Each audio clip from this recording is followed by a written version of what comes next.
It's the scream heard around the world, the scene that shattered our childhood thoughts that Yugi would never lose. So we had to take a look at the guy who did what no one else could do. Rafael has the distinction of being the only duelist to defeat the Pharaoh, other than Yugi himself. And while that takes place in a filler arc, the duel in that moment was pretty hype. So hype will show it again.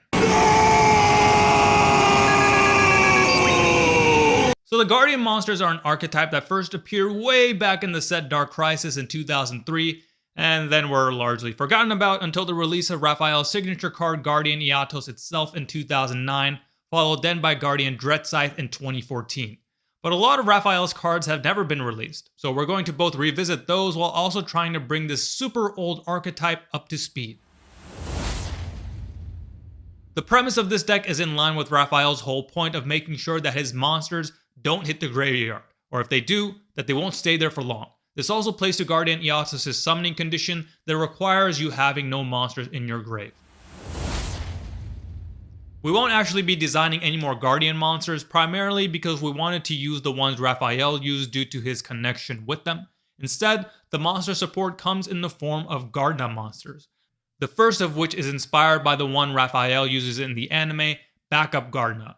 Backup Gardna has the ability to target one equipped spell on the field and equip it to another appropriate target. And if that target is a Guardian monster, you draw one card.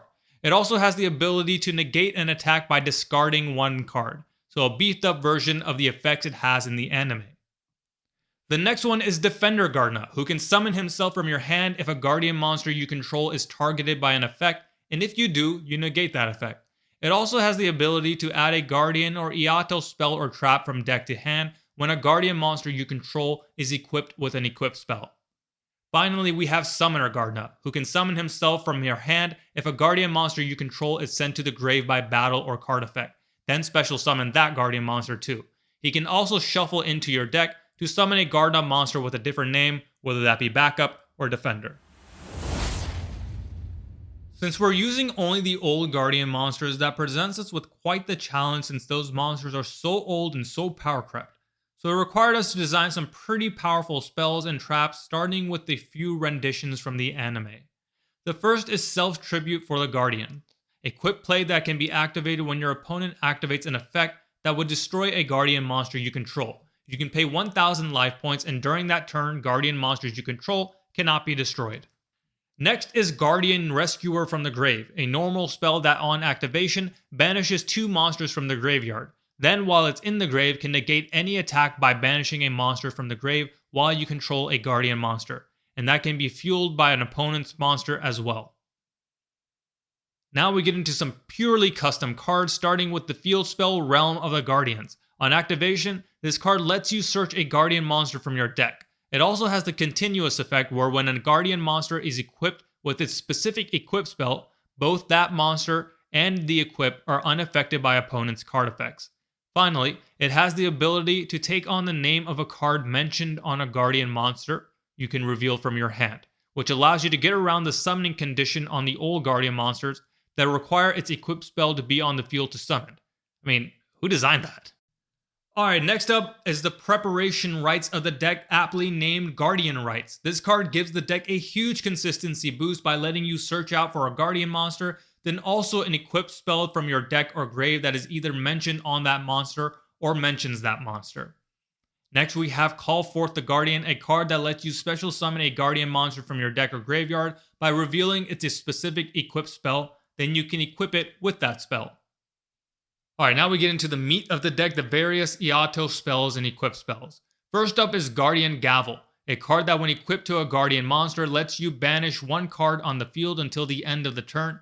You can also send this card equipped to Eatos to shuffle one banished monster into the deck, and if it was your card, you can draw an additional card. The other equipped spell is Wings of Eatos, an equipped spell that gives the equipped monster 500 attack. It also has the quick effect where you can shuffle the equipped monster you control into the deck to special summon one Guardian Eatos from your deck or graveyard. And if you do, you can add one monster from your graveyard to your hand. Next is Light of Eatos, a quick play spell where you target one Guardian Eatos you control, then banish monsters from the graveyard up to the number of Guardian monsters you control then the targeted Eatos gains 500 attack for every banished monster. The final spell is Prayer of Eatos, a card that if you control Guardian Eatos, lets you draw cards equal to the number of Guardian monsters you control with different names. You can also banish this card from your graveyard to special summon one Guardian Eatos from your graveyard, though not the same turn that this card is sent to the grave. This archetype has one trap, and for that, we're bringing it back to the cards Rafael used, this one being Guardian Force. This is a counter trap that's stronger than its anime counterpart, being able to negate and destroy any spell, trap, or monster effect if you control a face-up Guardian monster and no monsters in your grave. So again, rewarding you for playing the way Rafael would want you to play. So that does it for the Guardian archetype. Hope you enjoyed, and let us know your thoughts and feedback in the comments, and be sure to like and subscribe as we bring it back to the last Joey monster.